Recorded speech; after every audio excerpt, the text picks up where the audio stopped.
श्री गणेशाय नमः।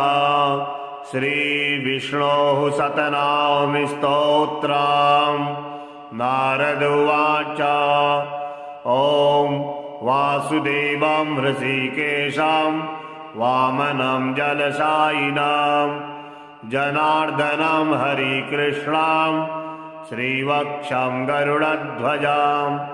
वाराहं पुण्डरीकाक्षं नृसिंहं नरकान्तकम् अव्यक्तं शाश्वतं विष्णु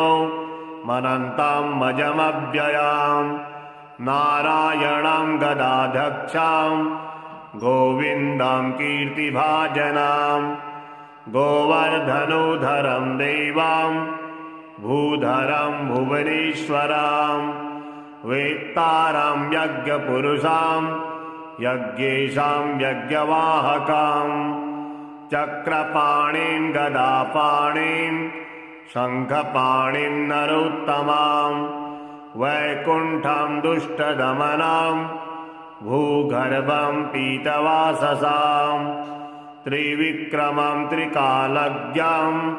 त्रिमूर्तिं नन्दिकेश्वरं रामं हयग्रीवं भीमं रौद्रं भौद्भवं श्रीपतिं श्रीधरं श्रीशां मङ्गलं मङ्गलायुधं दामोदरं दमोपेतं केशवं केशिसूदनं वरेण्यं वरदं विष्णु आनन्दं वसुदेवजां हिरण्यरेतसं दीप्तं पुराणं पुरुषोत्तमं सकलं निष्कलं शुद्धं निर्गुणं गुणशाश्वतं हिरण्यतनुसङ्काशं सूर्यायुतसमप्रभां मेघश्यामं चतुर्बाहुं कुशलं कमलेक्षणं ज्योतिरूपमरूपं च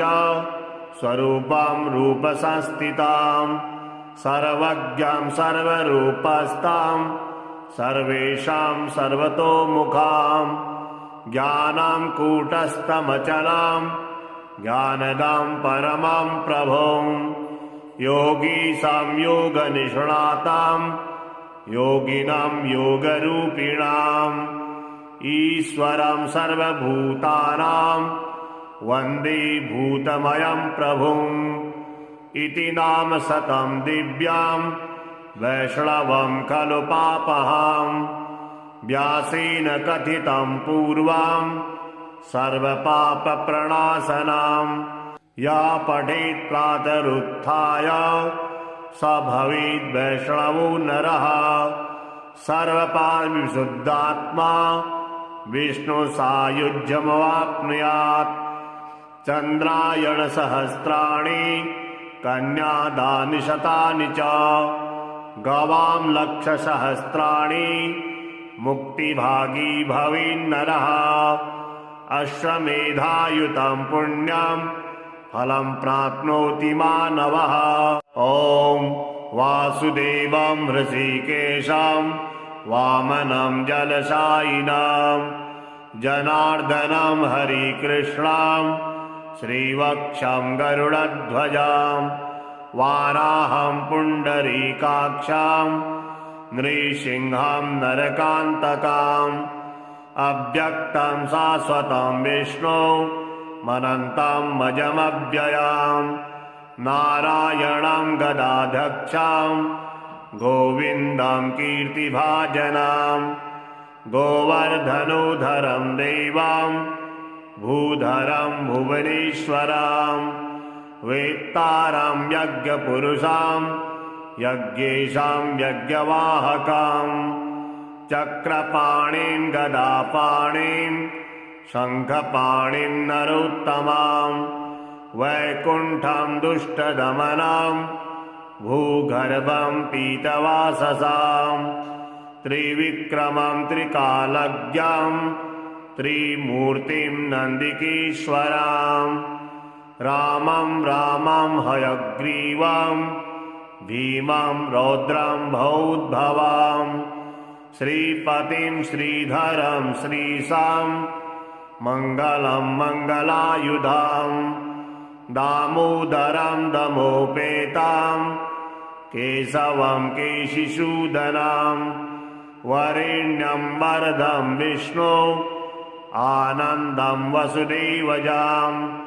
हिरण्यरेतसां दीप्तां पुराणं पुरुषोत्तमां सकलं निष्कलं शुद्धां निर्गुणां गुणशाश्वतां हिरण्यतनुसङ्कासां सूर्यायुतसमप्रभां मेघश्यामं चतुर्बाहुं कुशलं कमलीक्षणां ज्योतिरूपमरूपं च स्वरूपं रूपसंस्थितां सर्वज्ञां सर्वरूपस्थां सर्वेषां सर्वतोमुखां ज्ञानां कूटस्थमचलां ज्ञानदां परमं प्रभुं योगीशां योगनिष्णातां योगिनां योगरूपिणाम् ईश्वरं सर्वभूतानां वन्दे भूतमयं प्रभुम् इति नाम शतं दिव्यां वैष्णवं खलु पापहां व्यासेन कथितं पूर्वं सर्वपापप्रणाशनां या पठेत् प्रातरुत्थाय स भवेद् वैष्णवो नरः सर्वपापविशुद्धात्मा विष्णुसायुज्यमवाप्नुयात् चन्द्रायणसहस्राणि कन्यादानि शतानि च गवां लक्षसहस्राणि मुक्तिभागी भवेन्नरः अश्वमेधायुतं पुण्यं फलं प्राप्नोति मानवः ॐ वासुदेवं हृषीकेशं वामनं जलशायिनं जनार्दनं हरिकृष्णं श्रीवक्षं गरुडध्वजं वाराहं पुण्डरीकाक्षं नृसिंहं नरकान्तकम् अव्यक्तं शाश्वतं विष्णु मनन्तं मजमव्ययम् नारायणं गदाध्यक्षं गोविन्दं कीर्तिभाजनं गोवर्धनोधरं देवं भूधरं भुवनेश्वरं वेत्तारं यज्ञपुरुषं यज्ञेशं यज्ञवाहकं चक्रपाणिं गदापाणिं शङ्खपाणिं नरोत्तमां वैकुण्ठं दुष्टदमनं भूगर्भं पीतवाससां त्रिविक्रमं त्रिकालज्ञं त्रिमूर्तिं नन्दिकेश्वरं रामं रामं हयग्रीवं भीमं रौद्रं भौद्भवं श्रीपतिं श्रीधरं श्रीशां मङ्गलं मङ्गलायुधां दामोदरं दमोपेतां केशवं केशिसूदनां वरेण्यं वरदं विष्णो आनन्दं वसुदेवजां हिरण्यरेतसां दीप्तां पुराणं पुरुषोत्तमां सकलं निष्कलं शुद्धां निर्गुणां गुणशाश्वतां हिरण्यतनुसङ्कासां सूर्यायुतसमप्रभां मेघश्यामं चतुर्बाहुं कुशलं कमलीक्षणां ज्योतिरूपमरूपं च स्वरूपं रूपसंस्थितां सर्वज्ञं सर्वरूपस्थां सर्वेषां सर्वतोमुखां ज्ञानां कूटस्थमचलां ज्ञानदां परमं प्रभुं योगीशां योगनिष्णातां योगिनां योगरूपिणाम् ईश्वरं सर्वभूतानां वन्दे भूतमयं प्रभुम् इति नाम शतं दिव्यां वैष्णवं खलु पापहां व्यासेन कथितं पूर्वं सर्वपापप्रणाशनं या पठेत् प्रातरुत्थाय स भवेद् वैष्णवो नरः सर्वपापविशुद्धात्मा विष्णुसायुज्यमवाप्नुयात् चन्द्रायणसहस्राणि कन्यादानि शतानि च गवां लक्षसहस्राणि मुक्तिभागी भवेन्नरः अश्वमेधायुतं पुण्यं फलं प्राप्नोति मानवः। ॐ वासुदेवं हृषीकेशं वामनं जलशायिनं जनार्दनं हरिकृष्णं श्रीवक्षं गरुडध्वजं वाराहं पुण्डरीकाक्षं नृसिंहं नरकान्तकम् अव्यक्तं शाश्वतं विष्णु मनन्तं मजमव्ययं नारायणं गदाध्यक्षं गोविन्दं कीर्तिभाजनं गोवर्धनोधरं देवं भूधरं भुवनेश्वरं वेत्तारं यज्ञपुरुषं यज्ञेशं यज्ञवाहकं चक्रपाणिं गदापाणिं शङ्खपाणिं नरोत्तमं वैकुण्ठं दुष्टदमनं भूगर्भं पीतवाससां त्रिविक्रमं त्रिकालज्ञं त्रिमूर्तिं नन्दिकेश्वरं रामं रामं हयग्रीवं भीमं रौद्रं भौद्भवं श्रीपतिं श्रीधरं श्रीशां मङ्गलं मङ्गलायुधां दामोदरं दमोपेतां केशवं केशिसूदनं वरेण्यं वरदं विष्णु आनन्दं वसुदेवजां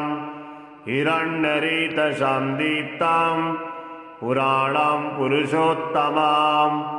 सकलं निष्कलं शुद्धं निर्गुणं गुणशाश्वतं हिरण्यतनुसङ्काशं सूर्यायुतसमप्रभां मेघश्यामं चतुर्बाहुं कुशलं कमलीक्षणं ज्योतिरूपमरूपं च स्वरूपं रूपसंस्थितं सर्वज्ञं सर्वरूपस्थं सर्वेषां सर्वतोमुखां ज्ञानं कूटस्थमचलं ज्ञानदं परमं प्रभुं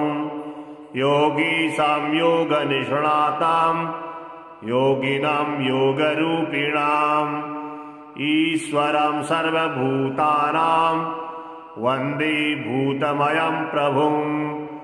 इति नाम शतं दिव्यां वैष्णवं खलु पापहं व्यासेन कथितं पूर्वं सर्वपापप्रणाशनं या पठेत् प्रातरुत्थाय स भवेद् वैष्णवो नरः सर्वपापविशुद्धात्मा विष्णुसायुज्यमवाप्नुयात् चन्द्रायणसहस्राणि कन्यादानि शतानि च गवां लक्षसहस्राणि मुक्तिभागी भवेन्नरः अश्वमेधायुतं पुण्यं फलं प्राप्नोति मानवः। ॐ वासुदेवं हृषीकेशं वामनं जलशायिनं जनार्दनं हरिकृष्णं श्रीवक्षं गरुडध्वजं वाराहं पुण्डरीकाक्षं नृसिंहं नरकान्तकम् अव्यक्तं शाश्वतं विष्णु मनन्तं मजमव्ययं नारायणं गदाध्यक्षं गोविन्दं कीर्तिभाजनं गोवर्धनोधरं देवं भूधरं भुवनेश्वरं वेत्तारं यज्ञपुरुषं यज्ञेशं यज्ञवाहकं चक्रपाणिं गदापाणिं शङ्खपाणिं नरोत्तमां वैकुण्ठं दुष्टदमनं भूगर्भं पीतवाससां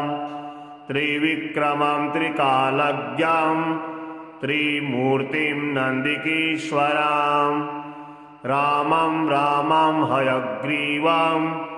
भीमं रौद्रं भौद्भवां श्रीपतिं श्रीधरं श्रीशां मङ्गलं मङ्गलायुधां दामोदरं दमोपेतां केशवं केशिसूदनां वरेण्यं वरदं विष्णो आनन्दं वसुदेवजां हिरण्यरेतसां दीप्तां पुराणं पुरुषोत्तमां सकलं निष्कलं शुद्धां निर्गुणां गुणशाश्वतां हिरण्यतनुसङ्कासां सूर्यायुतसमप्रभां मेघश्यामं चतुर्बाहुं कुशलं कमलेक्षणां ज्योतिरूपमरूपं च स्वरूपं रूपसंस्थितां सर्वज्ञं सर्वरूपस्थां सर्वेषां सर्वतोमुखां ज्ञानं कूटस्थमचलां ज्ञानदां परमं प्रभुं योगीशां योगनिष्णातां योगिनां योगरूपिणाम् ईश्वरं सर्वभूतानां वन्दे भूतमयं प्रभुम् इति नाम शतं दिव्यां वैष्णवं खलु पापहां व्यासेन कथितं पूर्वं सर्वपापप्रणाशनां या पठेत् प्रातरुत्थाय स भवेद् वैष्णवो नरः सर्वपापविशुद्धात्मा विष्णुसायुज्यमवाप्नुयात् चन्द्रायणसहस्राणि कन्यादानि शतानि च गवां लक्षसहस्राणि मुक्तिभागी भवेन्नरः अश्वमेधायुतं पुण्यं फलं प्राप्नोति मानवः ॐ वासुदेवं हृषीकेशं वामनं जलशायिनं जनार्दनं हरिकृष्णं श्रीवक्षं गरुडध्वजां वाराहं पुण्डरीकाक्षं नृसिंहं नरकान्तकाम् अव्यक्तं शाश्वतं विष्णु मनन्तं मजमव्ययां नारायणं गदाध्यक्षं गोविन्दं कीर्तिभाजनं गोवर्धनोधरं देवं भूधरं भुवनेश्वरं वेत्तारं यज्ञपुरुषां यज्ञेशां यज्ञवाहकं चक्रपाणिं गदापाणिं शङ्खपाणिं नरोत्तमां वैकुण्ठं दुष्टदमनं भूगर्भं पीतवाससां त्रिविक्रमं त्रिकालज्ञं त्रिमूर्तिं नन्दिकेश्वरां रामं रामं हयग्रीवं भीमं रौद्रं भौद्भवां श्रीपतिं श्रीधरं श्रीशां मङ्गलं मङ्गलायुधां दामोदरं दमोपेतां केशवं केशिसूदनां वरेण्यं वरदं विष्णो आनन्दं वसुदेवजां हिरण्यरेतसां दीप्तां पुराणं पुरुषोत्तमां सकलं निष्कलं शुद्धां निर्गुणां गुणशाश्वतां हिरण्यतनुसङ्कासां सूर्यायुतसमप्रभां मेघश्यामं चतुर्बाहुं कुशलं कमलेक्षणां ज्योतिरूपमरूपं च स्वरूपं रूपसंस्थितां सर्वज्ञं सर्वरूपस्थां सर्वेषां सर्वतोमुखां ज्ञानां कूटस्थमचलां ज्ञानदां परमां प्रभुं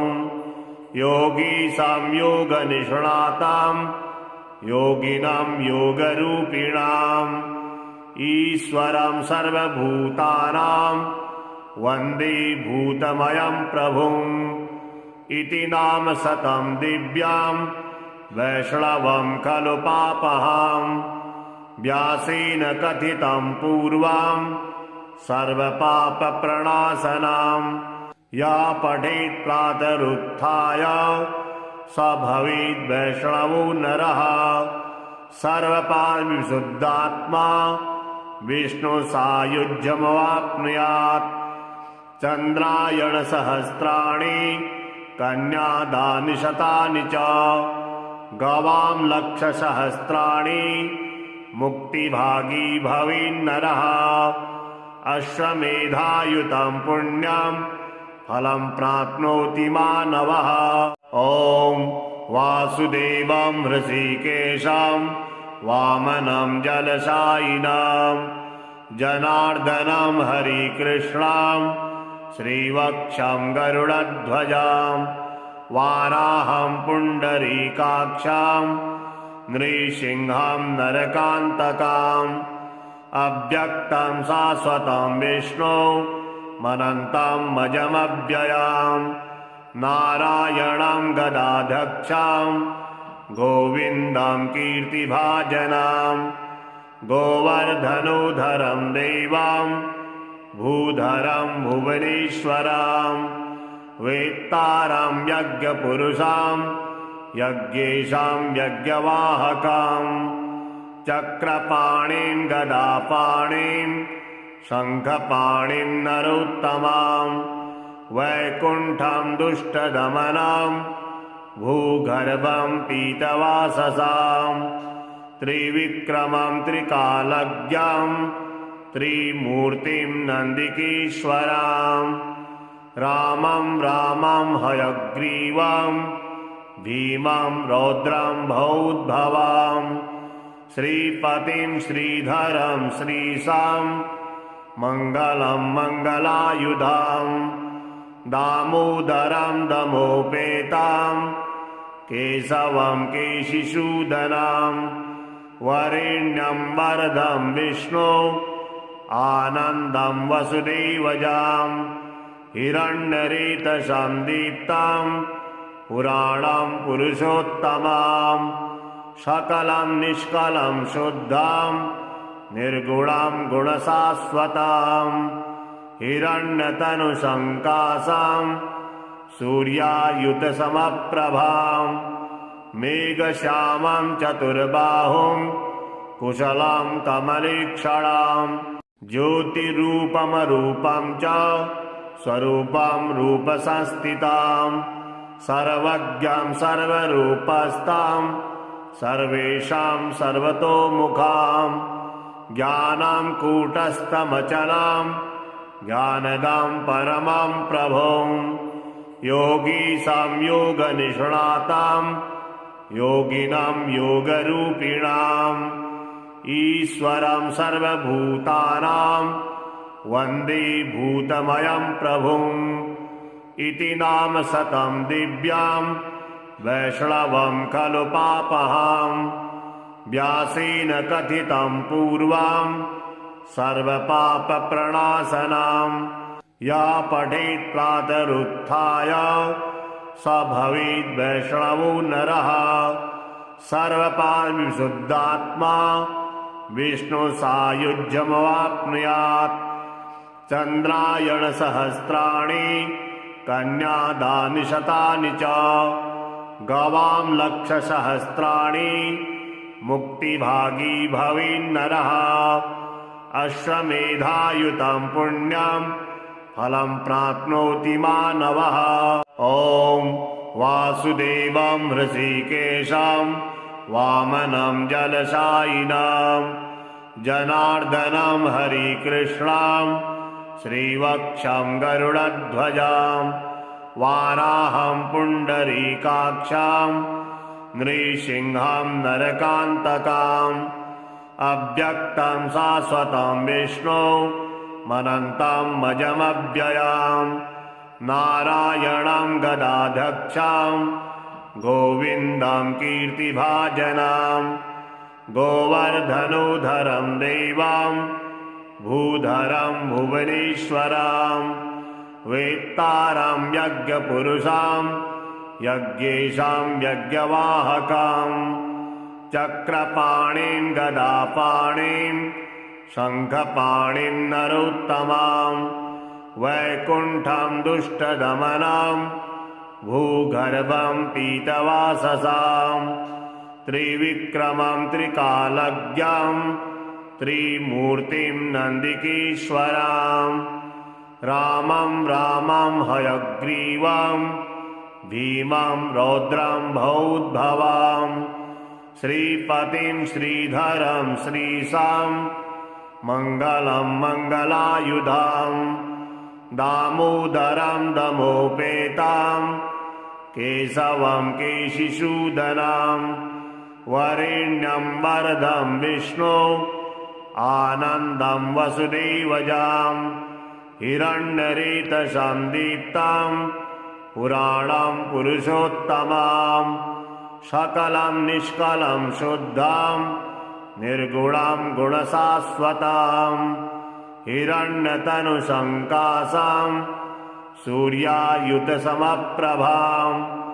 मेघश्यामं चतुर्बाहुं कुशलं कमलीक्षणं ज्योतिरूपमरूपं च स्वरूपं रूपसंस्थितं सर्वज्ञं सर्वरूपस्थं सर्वेषां सर्वतोमुखं ज्ञानं कूटस्थमचलं ज्ञानदं परमं प्रभुं योगीशां योगनिष्णातां योगिनं योगरूपिणाम् ईश्वरं सर्वभूतानां वन्दे भूतमयं प्रभुम् इति नाम शतं दिव्यां वैष्णवं खलु पापहां व्यासेन कथितं पूर्वं सर्वपापप्रणाशनं या पठेत् प्रातरुत्थाय स भवेद् वैष्णवो नरः सर्वपापविशुद्धात्मा विष्णुसायुज्यमवाप्नुयात् चन्द्रायणसहस्राणि कन्यादानि शतानि च गवां लक्षसहस्राणि मुक्तिभागी भवेन्नरः अश्वमेधायुतं पुण्यं फलं प्राप्नोति मानवः ॐ वासुदेवं हृषीकेशं वामनं जलशायिनं जनार्दनं हरिकृष्णं श्रीवक्षं गरुडध्वजं वाराहं पुण्डरीकाक्षं नृसिंहं नरकान्तकम् अव्यक्तं शाश्वतं विष्णो मनन्तं मजमव्ययाम् नारायणं गदाध्यक्षं गोविन्दं कीर्तिभाजनं गोवर्धनोधरं देवं भूधरं भुवनेश्वरं वेत्तारं यज्ञपुरुषं यज्ञेशं यज्ञवाहकं चक्रपाणिं गदापाणिं शङ्खपाणिं नरोत्तमं वैकुण्ठं दुष्टदमनं भूगर्भं पीतवाससां त्रिविक्रमं त्रिकालज्ञं त्रिमूर्तिं नन्दिकेश्वरं रामं रामं हयग्रीवं भीमं रौद्रं भौद्भवं श्रीपतिं श्रीधरं श्रीशां मङ्गलं मङ्गलायुधं दामोदरं दमोपेतं केशवं केशिसूदनं वरेण्यं वरदं विष्णो आनन्दं वसुदेवजां हिरण्यरेतसं दीप्तं पुराणं पुरुषोत्तमं सकलं निष्कलं शुद्धं निर्गुणां गुणशाश्वतां हिरण्यतनुसङ्कासां सूर्यायुतसमप्रभां मेघश्यामां चतुर्बाहुं कुशलां कमलीक्षणां ज्योतिरूपमरूपं च स्वरूपं रूपसंस्थितां सर्वज्ञां सर्वरूपस्थां सर्वेषां सर्वतोमुखां ज्ञानां कूटस्थमचलां ज्ञानदां परमां प्रभुं योगी संयोगनिष्णातां योगिनां योगरूपिणाम् ईश्वरं सर्वभूतानां वन्दे भूतमयं प्रभुम् इति नाम शतं दिव्यां वैष्णवं खलु पापहां व्यासेन कथितं पूर्वां सर्वपापप्रणाशनां या पठेत् प्रातरुत्थाय स भवेद् वैष्णवो नरः सर्वपापविशुद्धात्मा विष्णुसायुज्यमवाप्नुयात् चन्द्रायणसहस्राणि कन्यादानि शतानि च गवां लक्षसहस्राणि मुक्तिभागी भवेन्नरः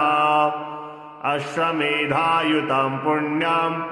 फलं प्राप्नोति मानवः।